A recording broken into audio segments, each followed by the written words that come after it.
Good morning to all of you my dear student. बच्चों कैसे आप सब? Myself doctor DN. Gupta. बच्चों जैसे कि आपको पता है इस समय हमारी जो यूनिट चल रही है वो चल रही है यूनिट नंबर 10 और इसका जो चैप्टर है इकोसिस्टम। इस चैप्टर के अभी तक हम लोग ने सिंगल लेक्चर्स लगाए हुए हैं और ये जो लेक्चर है ये है हमारा लेक्चर नंबर 2। तो इस लेक्चर नंबर 2 में बच्चों आज हम लोग बात करने वाले हैं डीकंपोजिशन प्रोसेस की। हम देखेंगे कि इसमें डीकंपोजिशन प्रोसेस क्या होता है और डीकंपोजिशन प्रोसेस के स्टेप्स कौन कौन से हैं और हर एक स्टेप्स को बहुत ही डीप तरीके से हम लोग समझेंगे जो हमारे नीट और बोर्ड एग्जामिनेशन के पॉइंट ऑफ व्यू से बहुत ही इंपॉर्टेंट है। बच्चों हम जानते हैं किसी भी इकोसिस्टम में, चाहे वो ग्रॉस का इकोसिस्टम हो, टेरेस्ट्रियल हो या एक्वाटिक इकोसिस्टम है, वहां पर डीकंपोजर बहुत ही इंपॉर्टेंट रोल प्ले करते हैं। और ये डीकंपोजर जो है, जो माइक्रो ऑर्गेनिज्म है, किस तरीके से इंपॉर्टेंट रोल प्ले करते हैं, क्या स्टेप्स होते हैं, इन्हीं सब की बात आज के सेशन पे हम लोगों को करनी है। तो चलिए बच्चों स्टार्ट करते हैं अपने इस ब्यूटीफुल प्रोसेस को, ब्यूटीफुल सेशन को। और सबसे पहले कुछ टर्म्स हम देखते हैं जो हम लोग जनरली सुनने को मिलता है। जैसे बात हम कर ले माइक्रो कंज्यूमर की, हम बात कर ले डीकंपोजर की, या हम बात कर ले सैप्रोट्रॉप्स की, या हम बात कर ले ऑस्मोट्रॉप्स की। एक बात आपको यहां पर यह समझना होगा बच्चों कि यहां पर ये जितने भी टर्म हैं, चाहे माइक्रो कंज्यूमर हो, चाहे डीकंपोजर हो, चाहे सैप्रोट्रॉप्स हो या ऑस्मोट्रॉप्स, ये सभी के सभी टर्म्स का मतलब सिंगल ही है, एक ही है। ये सारे ऑर्गेनिजम्स का नाम एक ही तरीके के ऑर्गेनिजम्स को दिया जाता है जो डीकंपोजर होते हैं। अर्थात ये सभी के सभी जो नाम है बच्चों, इनका मतलब सिंपल सा है कि वो ऑर्गेनिजम्स, वो लिविंग ऑर्गेनिजम्स जो कि डीकंपोजिशन प्रोसेस कराते हैं या डीकंपोजेस करते हैं। किसको? डेड बॉडी ऑफ प्रोड्यूसर्स को या कंज्यूमर्स को। उनकी जो डेड बॉडी है उसको डीकंपोज जो कराते हैं, डीकंपोजिशन प्रोसेस कराते हैं, इन सभी ऑर्गेनिजम्स को या तो हम बोलेंगे माइक्रो कंज्यूमर, या हम बोलेंगे इसको डीकंपोजर, या हम बोलेंगे सैप्रोट्रॉप्स, या बच्चों हम इनको बोलेंगे ऑस्मोट्रॉप। इन सभी का मतलब एक है। क्या आपने समझा? यहां पर आपने ये समझा कि वो सभी लिविंग ऑर्गेनिजम्स जो डेड ऑर्गेनिक मटेरियल्स, किसका, चाहे प्लांट्स का हो या कंज्यूमर को हो, उसको जो डिकंपोज कराते हैं, डीकंपोजिशन प्रोसेस कराते हैं, उन सभी ऑर्गेनिजम्स को हम ये सारे नाम देते हैं माइक्रो कंज्यूमर, डीकंपोजर, सैप्रोट्रॉप्स या ऑस्मोट्रॉप। तो चलिए बच्चों अब यहीं से सेशन को हम लोग समझना स्टार्ट करते हैं डीकंपोजिशन प्रोसेस को। सबसे पहले अगर हम कुछ फैक्ट देखें जो हमारे डीकंपोजिशन प्रोसेस से रिलेटेड है बच्चों, तो चलिए कुछ फैक्ट्स को हम लोग समझते हैं। यहां पर आप देखिए कुछ आपको फंगस यहां पर दी हुई है। आपको पता होना चाहिए किसी भी इकोसिस्टम में जो मेन डीकंपोजर होते हैं, या हम कह ले मेन जो ऑस्मोट्रॉप्स होते हैं, या हम कह ले मेन माइक्रो ऑर्गेनिजम्स जो होते हैं, वो कौन से हैं? तो वो बच्चों दो ही हैं। वो है पहला बैक्टीरिया और दूसरा है फंगी। क्लियर है बच्चों? दो ही डीकंपोजर किसी इकोसिस्टम में देखने को मिलेंगे, बैक्टीरिया और फंगी। पहला पॉइंट। सेकंड पॉइंट क्या कहता है? सेकंड पॉइंट कहता है कि बच्चों ये जो बैक्टीरिया या फंगी है या जिसको हम डीकंपोजर बोलेंगे, ये बहुत ही इंपॉर्टेंट रोल प्ले करते हैं मिनरल साइकिल्स में। मतलब मिनरल्स की जो साइकिल रन करती है किसी इकोसिस्टम में, वहां पर ये डीकंपोजर बहुत ही इंपॉर्टेंट रोल प्ले करते हैं। जैसे सपोज दैट हम मान लेते हैं कि ये क्या है, ये एक प्लांट है। प्लांट से सपोज दैट कोई लीफ गिरती है, तो लीफ जब गिरेगी तो कहां पर गिरेगी? तो सॉइल में गिरेगी। तो सॉइल में ये लीफ को जो डीकंपोज कराएंगे वो बैक्टीरिया प्लस फंगी मिलके कराएंगे। और जब बैक्टीरिया और फंगी जिसको डीकंपोज कराएंगे बच्चों, तो इसमें उपस्थित जो मिनरल्स है लीव्स में, ये कहां आ जाएगा? सॉइल में आ जाएगा। और इसी सॉइल से फिर प्लांट इसको रीअब्सॉर्ब कर लेंगे और इस तरीके से मिनरल साइकिल प्रॉपर रन करती रहेगी। तो याद रखिएगा किसी भी इकोसिस्टम में जो मिनरल साइकिल रन करती है बच्चों, उस साइकिल को रन कराने में जो इंपॉर्टेंट रोल प्ले करते हैं वो डीकंपोजर होते हैं। या हम कह सकते हैं बैक्टीरिया, या हम कह सकते हैं फंगी, या हम कह सकते हैं बोथ। ओके बच्चों, चलिए नेक्स्ट पॉइंट की ओर बढ़ते हैं। नेक्स्ट पॉइंट क्या कहता है? नेक्स्ट पॉइंट कहता है कि यही वो डीकंपोजर हैं जो रिस्पॉन्सिबल हैं किसके लिए? ये कॉम्प्लेक्स ऑर्गेनिक मटेरियल को, किसके कॉम्प्लेक्स ऑर्गेनिक मटेरियल को, चाहे वो कॉम्प्लेक्स ऑर्गेनिक मटेरियल एनिमल्स का हो या प्लांट्स का हो, ये इसको कॉम्प्लेक्स ऑर्गेनिक मटेरियल को सिंपल ऑर्गेनिक मटेरियल में या सिंपल ऑर्गेनिक मैटर में ये कन्वर्ट कर देते हैं।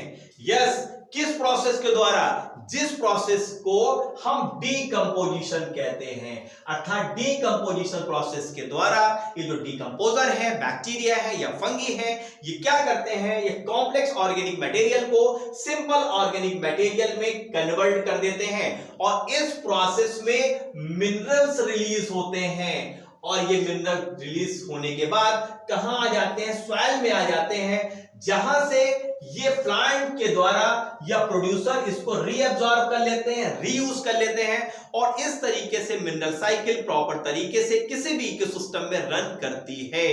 अगर डीकंपोजिशन प्रोसेस बच्चों नहीं होगी तो कोई भी इकोसिस्टम रन नहीं कर सकता। बहुत इंपॉर्टेंट ये साइकिल होती है। यस, इसलिए हम कह सकते हैं कि जो सॉइल है उसको हम बेस्ट रिसोर्सेस ऑफ मिनरल्स मानते हैं, क्योंकि मिनरल्स का जो बेस्ट रिसोर्सेस है वो कहां मिलेगा, सॉइल में मिलेगा। किस प्रोसेस से सॉइल में आया है, डीकंपोजिशन प्रोसेस से सॉइल में आया है। इस प्रोसेस को रन कौन करता है, बैक्टीरिया और फंगी रन करती है। क्लियर है? चलिए नेक्स्ट पॉइंट की ओर बढ़ते हैं। नेक्स्ट पॉइंट क्या कहता है, नेक्स्ट पॉइंट कहता है कि बैक्टीरिया और फंगी के द्वारा ये जो डीकंपोजिशन प्रोसेस होती है बच्चों, ये उनके शरीर के बाहर होती है, outside the body of the bacteria and fungi. और इस प्रोसेस में बैक्टीरिया और फंगी अपने बॉडी के अंदर से एंजाइम्स को रिलीज कराते हैं, किसके ऊपर, डेट्रिटस जो मटेरियल है, डेड मटेरियल्स के ऊपर। और फाइनली जब ये एंजाइम उसके ऊपर आते हैं तो इसको सिंपलर ऑर्गेनिक सब्सटेंसेस में कन्वर्ट कर लेते हैं और जब ये complex organic material simple organic material में कन्वर्ट हो जाता है तो फंगी और बैक्टीरिया की बॉडी इसको एब्जॉर्ब कर लेते हैं। इसीलिए इन डीकंपोजर को हम ऑस्मोट्रॉप्स भी बोलते हैं। ऑस्मोट्रॉप्स का मतलब होता है एब्जॉर्प्टिव नेचर वाले ऑर्गेनिजम्स। क्लियर है बच्चों? तो ये जो कुछ प्रोसेस हमने क्या पर देखी, क्या फैक्ट हम लोग ने देखा, पहला फैक्ट हमने ये देखा कि किसी भी डिकंपोजिशन प्रोसेस में बैक्टीरिया और फंगी ही इंपॉर्टेंट रोल प्ले करते हैं। दूसरा, किसी भी इकोसिस्टम में जो भी मिनरल साइकिल रन करती है उसका कारण है यही डीकंपोजर। तीसरा प्रोसेस क्या कहता है कि ये जो डीकंपोजिशन प्रोसेस है इसमें हम कॉम्प्लेक्स ऑर्गेनिक मटेरियल जो कि प्लांट और एनिमल का है उसको सिंपल ऑर्गेनिक मटेरियल में हम कन्वर्ट कर देते हैं और जिस प्रोसेस से कन्वर्ट करते हैं उसको डीकंपोजिशन बोलते हैं। इस प्रोसेस से मिनरल रिलीज होता है और सॉइल में आ जाता है, जहां पर सॉइल से प्लांट के द्वारा फिर इसको रीअब्सॉर्ब कर लिया जाता है अर्थात रीयूज कर लिया जाता है और फाइनली इस तरीके से मिनरल साइकिल रन करती है। नेक्स्ट पॉइंट कहता है कि बैक्टीरिया और फंगी में जो प्रोसेस होती है बैक्टीरिया फंगी के द्वारा, ये प्रोसेस बैक्टीरिया और फंगी के बॉडी के बाहर होती है। क्या होता है कि मान लो ये डेड ऑर्गेनिक मटेरियल है और ये बैक्टीरिया या फंगी है तो अपने अंदर से एंजाइम इसको रिलीज करेगा, इससे ये कॉम्प्लेक्स ऑर्गेनिक मटेरियल है सिंपल ऑर्गेनिक मटेरियल में कन्वर्ट हो जाएगा और फाइनल ये जो सिंपल ऑर्गेनिक मटेरियल है इस बैक्टीरिया के द्वारा एब्जॉर्ब कर लिया जाएगा। इसीलिए चूंकि ये प्रोसेस होती है, इसी प्रोसेस की वजह से इन डीकंपोजर को हम ऑस्मोट्रॉप्स के नाम से भी जानते हैं। तो ये कुछ हम लोग ने यहाँ पर फैक्ट देखे जो डीकंपोजिशन से रिलेटेड थे, डीकंपोजिशन प्रोसेस से रिलेटेड थे। बच्चों अगर हम यहां पर समझना चाहें कि अगर जब एक डीकंपोजिशन प्रोसेस होती है तो वहां पर कौन कौन से स्टेप बाय स्टेप उनका सही क्रम क्या है, तो याद रखिएगा बच्चों, सबसे पहले डीकंपोजिशन प्रोसेस में सबसे पहला क्रम आता है फ्रेगमेंटेशन, सेकंड आता है लीचिंग, थर्ड प्रोसेस आता है कैटाबॉलिज्म, फोर्थ आता है ह्यूमिफिकेशन और फिफ्थ प्रोसेस होता है मिनरलाइजेशन। यही वो फाइनल सही क्रम है बच्चों और क्वेश्चन यहां से पूछ लिया जाता है, आपको लिख दिया जाएगा, आपसे पूछा जाएगा भाई कैटाबॉलिज्म किस क्रम में आएगा, ह्यूमिफिकेशन किस क्रम में है, फ्रेगमेंटेशन किस क्रम में है, तो आपको ये क्रम याद होना चाहिए। इसका सिंपल सा याद करने का जो टर्म है, F for fragmentation, L for leaching, C for catabolism, H for humification और M फॉर मिनरलाइजेशन। तो फल को फलचम के नाम से आप इसको याद कर सकते हैं बच्चों। इस प्रोसेस को सिंपल सी ट्रिक है फलचम, और ये वही सही क्रम है जो आपके नीट के एग्जाम में पूछा जा सकता है। तो सही क्रम आपको पता होना चाहिए, फ्रेगमेंटेशन, लीचिंग, कैटाबॉलिज्म, ह्यूमिफिकेशन और मिनरलाइजेशन। चलिए जरा ये जो पांचों स्टेप है जरा इसको हम इस डायग्राम के माध्यम से समझते हैं बच्चों। और ये डायग्राम आपके एनसीईआरटी में दिया गया है। यहाँ पर डायग्रामेटिक रिप्रेजेंटेशन किया गया है डीकंपोजिशन साइकिल का एक टेरेस्ट्रियल इकोसिस्टम में। यहां पर आप देखें बच्चों, तो यहां पर आप देख रहे हैं कि यहां पर एक प्लांट ये दिखाया गया है, ये ग्रीन प्लांट है जो सॉइल में प्रॉपर लगा हुआ है। इस ग्रीन प्लांट से एक लीफ टूट के सॉइल में आती है। आपको पता है एजिंग प्रोसेस के द्वारा ये पत्ती कहां पर आ जाएगी, मिट्टी में गिर गई, ग्राउंड पे गिर गई। अब जब ये ग्रीन लीफ फॉल करती है ग्राउंड में, तो यहीं से कुछ प्रोसेस स्टार्ट होता है। इस पत्तियों को कुछ इंसेक्ट के द्वारा या कुछ अदर एनिमल्स के द्वारा जब खाया जाएगा, तो ये जो न्यूट्रिएंट्स और एनर्जी है ये एक फूड वेब में एंट्री कर जाएगी। फूड चेन और फूड वेब क्या होता है आगे वाले प्रोसेस में आपको बताने वाला हूं। तो यहां पर ये फूड चेन और फूड वेब में न्यूट्रिएंट और एनर्जी एंट्री कर जाएगी। अभी क्या होगा कि यहीं पर इस पत्ती को कुछ ऐसे कौन होंगे, कुछ डीकंपोजर्स होंगे बच्चों, जो इसको यहां से डीकंपोजिशन प्रोसेस को स्टार्ट कराएंगे। और यहां पर क्या होंगे, जैसे कुछ फंगी है और बैक्टीरिया है, इस लीफ को डीकंपोज करेंगे। यस, और यहां पर ये अपने फॉर्म को लूज करना स्टार्ट कर जाएगा और लिटर के फॉर्म पे ये कन्वर्ट हो जाएगा।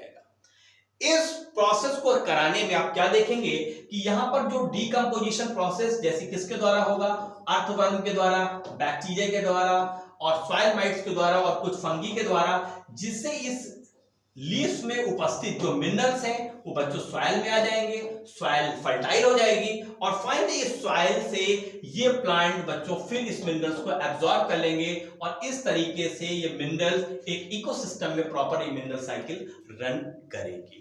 तो यहां पर ये जो 5 स्टेप है बच्चों किसके, पहला फ्रेगमेंटेशन, लीचिंग, कैटाबॉलिज्म, ह्यूमिफिकेशन और मिनरलाइजेशन। जरा इनका मतलब क्या होता है, कौन ही प्रोसेस को कराता है, जरा इसको हम लोग समझ लेते हैं।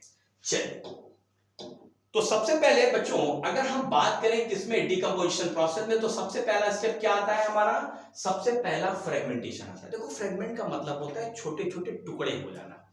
जैसे सपोज दैट, अब मैंने आपको बताया जैसे मान लो ये एक प्लांट है, यस, और इस प्लांट से एक लीफ यहां पर गिरती है, तो आपको पता है इस लीफ को कुछ इंसेक्ट वगैरह का खाएंगे, कुछ एनिमल्स द्वारा खाएंगे, तो इसका जो न्यूट्रिएंट है और जो एनर्जी है ये फूड वेब में एंट्री कर जाएगा।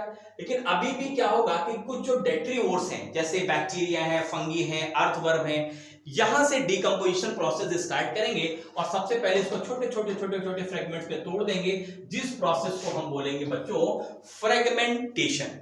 तो यहां पर आप देखें अगर फ्रेगमेंटेशन के बारे में क्या कहा जाता है कि फ्रेगमेंटेशन के लिए रॉ मटेरियल क्या होता है, तो फ्रेगमेंटेशन के लिए जो डेड मटेरियल, ऑर्गेनिक मटेरियल होता है बच्चों उसको बोलते हैं डेट्रिटस।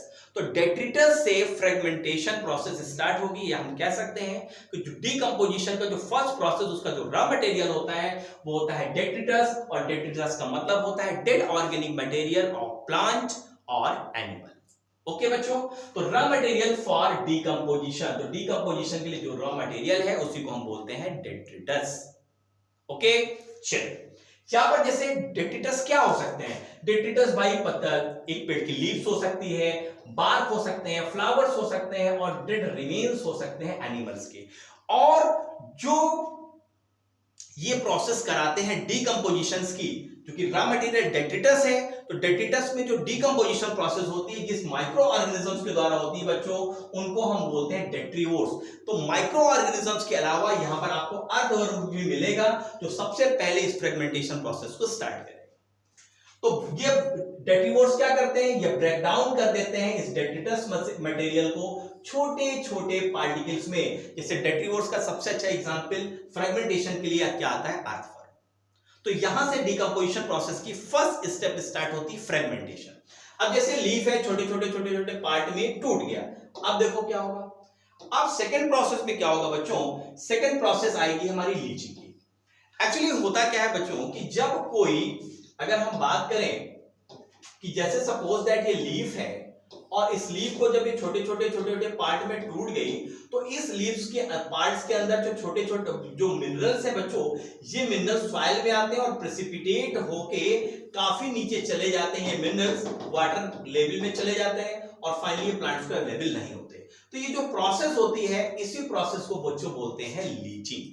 तो याद रखिएगा, लीचिंग प्रोसेस में जो सबसे एक इंपॉर्टेंट पॉइंट वो ये कहता है कि जितने भी इसमें जितने के अधिकतर जो वाटर सॉल्युबल इनऑर्गेनिक न्यूट्रिएंट हैं, कौन से वाटर सॉल्युबल जो इनऑर्गेनिक न्यूट्रिएंट्स हैं, वो सॉइल हॉरिजॉन में काफी नीचे चले जाते हैं और प्रेसिपिटेटेड हो जाते हैं और ये अनअवेलेबल साइट्स के रूप में होते हैं, इसलिए क्योंकि प्लांट इसको रीअब्सॉर्ब नहीं कर पाता, काफी नीचे चला जाता है। तो कुछ लीचिंग प्रोसेस से मिनरल्स नीचे चले जाते हैं। तो फ्रेगमेंटेशन के बाद जो प्रोसेस आती है बच्चों आती है लीचिंग की।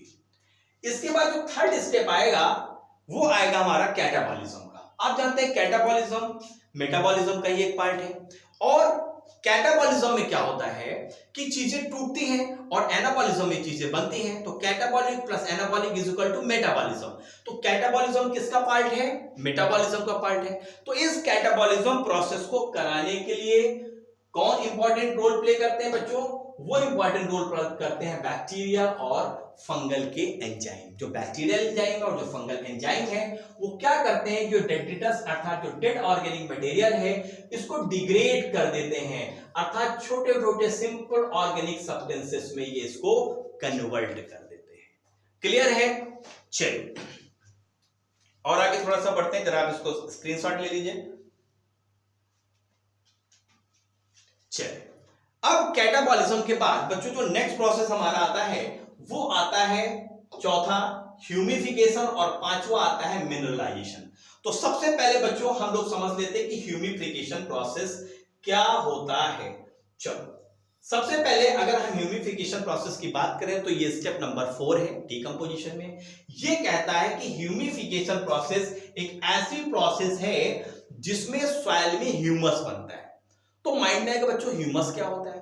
एक्चुअली ह्यूमस एक भूरे कलर का डार्क कलर्ड का एमॉर्फस सब्सटेंसेस होता है जिसको हम ह्यूमस बोलते हैं। ये बहुत ही ज्यादा हाईली रेजिस्टेंट होता है माइक्रोबियल एक्शंस के लिए और ये डीकंपोजिशन प्रोसेस में जाता है और जब ये डीकंपोजिशन होता है तो इसकी जो रेट है वो एक्सट्रीमली स्लो होता है। क्यों? क्योंकि ये माइक्रो ऑर्गेनिजम्स के लिए या जो डेट्रीवोर्स के लिए बहुत ही रेजिस्टेंट होता है। तो ये जो ह्यूमस बनने की प्रोसेस है सॉइल में वो बहुत धीमी होती है और आप जानते हैं कि जिस सॉइल में ह्यूमस जितना ज्यादा होगा उस सॉइल की फर्टिलिटी भी उतनी ही ज्यादा होगी। यस, नेक्स्ट पॉइंट क्या कहता है? क्योंकि ह्यूमस एक चूंकि कोलाइडियल नेचर होता है इसलिए ये न्यूट्रिएंट्स का रिजर्वोयर की तरह वर्क करता है। अर्थात जब भी हम बोलते हैं कि भाई जब भी हम बोलते हैं कि सॉइल में फर्टिलिटी ज्यादा है, इसका मतलब सिंपल सा है कि इसमें ह्यूमस बहुत है। ह्यूमस है इसका मतलब इसमें न्यूट्रिएंट्स बहुत ज्यादा है, क्योंकि ह्यूमस एक रिजर्वायर की तरह काम करता है। किसके लिए? मिनरल्स के लिए। ओके, और ये रेजिस्टेंट्स भी है। सेकंड पॉइंट, तो ये जो हमारा स्टेप था ये था ह्यूमिफिकेशन। तो ह्यूमिफिकेशन से आपने क्या समझा? एक ऐसा प्रोसेस जिसमें ह्यूमस बनता हो और ये ह्यूमस में बहुत सारा न्यूट्रिएंट इसमें होता है, इसलिए हम इसको रिजर्वायर ऑफ न्यूट्रिएंट्स भी बोलते हैं। नेक्स्ट प्रोसेस जो बच्चों आता है वो आता है मिनरलाइजेशन। मिनरलाइजेशन का मतलब क्या होता है कि जब इस ह्यूमस से मिनरल्स बाहर आ जाए तो इसी प्रोसेस को हम बोलते हैं मिनरलाइजेशन। क्या मतलब हुआ कि ह्यूमस पुनः डिग्रेड होगा, किसके द्वारा? कुछ माइक्रोब्स के द्वारा, और इससे जब इनऑर्गेनिक न्यूट्रिएंट्स रिलीज होंगे तो इसी प्रोसेस को हम बोलते हैं बच्चों मिनरलाइजेशन। तो फाइनली अगर हम यहां पर देखें तो हम लोग ने क्या देखा कि अगर कोई सिंपल सी लीफ है, अगर ये सिंपल सी, अगर हम बात करें बच्चों कि मान लीजिए ये एक सिंपल सी लीफ है तो क्या होगा? सबसे पहले इसका फ्रेगमेंटेशन होगा, फिर लीचिंग प्रोसेस से कुछ मिनरल्स प्रेसिपिटेट हो जाएंगे, काफी नीचे चले जाएंगे जो वाटर सॉल्युबल होंगे, फिर इसका कैटाबॉलिज्म होगा यहां पर, फिर ह्यूमस बनेगा जिसको ह्यूमिफिकेशन बोलेंगे, और पांचवा मिनरलाइजेशन होगा, इस ह्यूमस से बाहर मिनरल आ जाएगा, इस प्रोसेस को बोलेंगे मिनरलाइजेशन। इस तरीके से ये डीकंपोजिशन प्रोसेस 5 स्टेप्स में बच्चों कंप्लीट हो जाती है। आई होप आपको क्लियर हो गया होगा कि what is the process and step of decomposition. Okay बच्चों, चलिए आगे बढ़ते हैं और कुछ पॉइंट्स को समझते हैं। अगर हम यहां पर देखें बच्चों तो यहां पर वही एक साइकिल दिखाई गई जो मैंने पहले आपको एक्सप्लेन कर चुका हूं।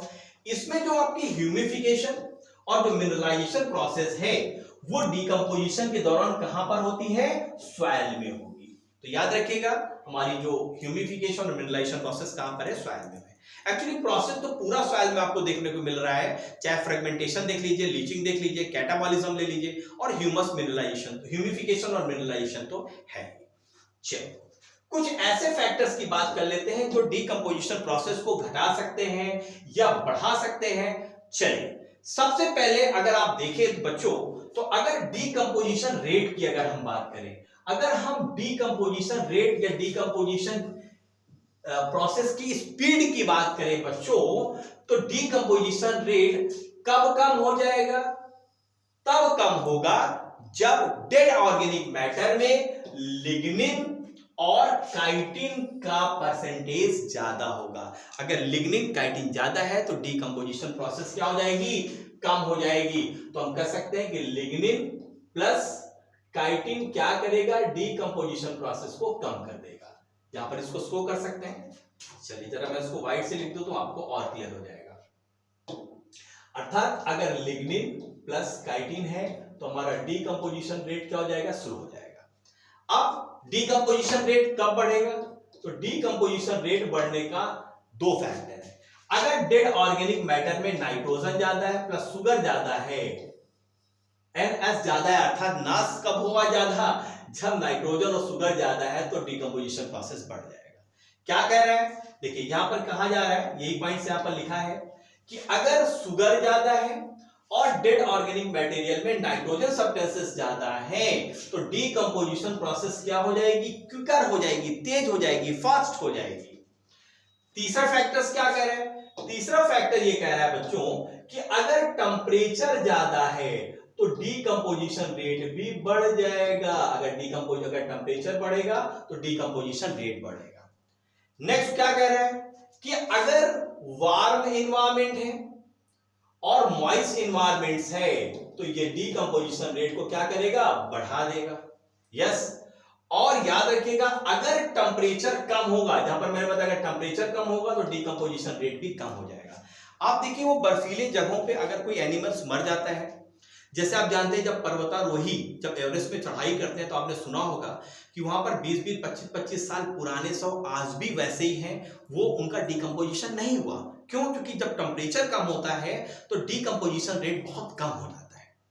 तो अगर टेम्परेचर कम होगा तो डीकंपोजिशन रेट क्या हो जाएगा बच्चों, कम हो जाएगा। तो बेस्ट डीकंपोजिशन किस कंडीशन में होगा, अगर नाइट्रोजन ज्यादा है और अगर शुगर ज्यादा है बच्चों डेड ऑर्गेनिक मैटर में तो डीकंपोजिशन रेट बढ़ जाएगा। और फेवर कौन से करेंगे एबायोटिक फैक्टर, ये तो दोनों एबायोटिक फैक्टर है ही है, तो वहां पर टेम्परेचर ज्यादा है, अगर मॉइस्ट एनवायरनमेंट है तो यस ये फेवर कर देंगे डीकंपोजिशन प्रोसेस को। और याद रखिएगा अगर टेम्परेचर कम है और जो वहां की कंडीशन अगर एनारोबिक है तो भी डीकंपोजिशन कम हो जाएगा। तो यहां पर बच्चों हम लोग ने देखा वो कौन से फैक्टर हैं जो डीकंपोजिशन प्रोसेस को अफेक्ट करते हैं। तो बच्चों ये सेशन आपको कैसा लगा? यहां पर हम लोग ने आज काफी कुछ डीकंपोजिशन प्रोसेस के बारे में समझा, उसके स्टेप्स क्या होते हैं, फ्रेगमेंटेशंस क्या है, लीचिंग क्या है, कैटाबॉलिज्म क्या है, ह्यूमिफिकेशन क्या है, मिनरलाइजेशन क्या है, इन सभी के बारे में हम लोग ने स्टेप बाय स्टेप बात करी। तो अगर ये सेशन आपको अच्छा लगा है दोस्तों तो ईमानदारी से आपको इस सेशन को लाइक करना है, अपने दोस्तों के साथ जरूर इस सेशन को शेयर करिए। जो बच्चे यहाँ पर नए हैं मैं उनको बता देता हूँ, आप हमारा लर्निंग ऐप डाउनलोड कर लीजिए गूगल प्ले स्टोर से बच्चों। और कोई प्रॉब्लम्स आती है तो यहाँ पर मेरे 2 मोबाइल नंबर दिए गए हैं, डायरेक्ट यहाँ पर फोन कर सकते हैं। और अगर ये लेक्चर्स अभी आप YouTube पे देख रहे हैं तो अभी के अभी चैनल को सब्सक्राइब कर लीजिए, बेल आइकन जरूर प्रेस कर लीजिए बच्चों, जिससे आने वाले लेक्चर्स के नोटिफिकेशन टाइम टू टाइम आपको मिलते रहे। चलिए बच्चों आप जरूर कमेंट्स करके मुझे बताइएगा कि आपको सेशन कैसा लगा। मिलते हैं नेक्स्ट सेशन में, तब तक के लिए bye bye, see you, good night, bye, thank you.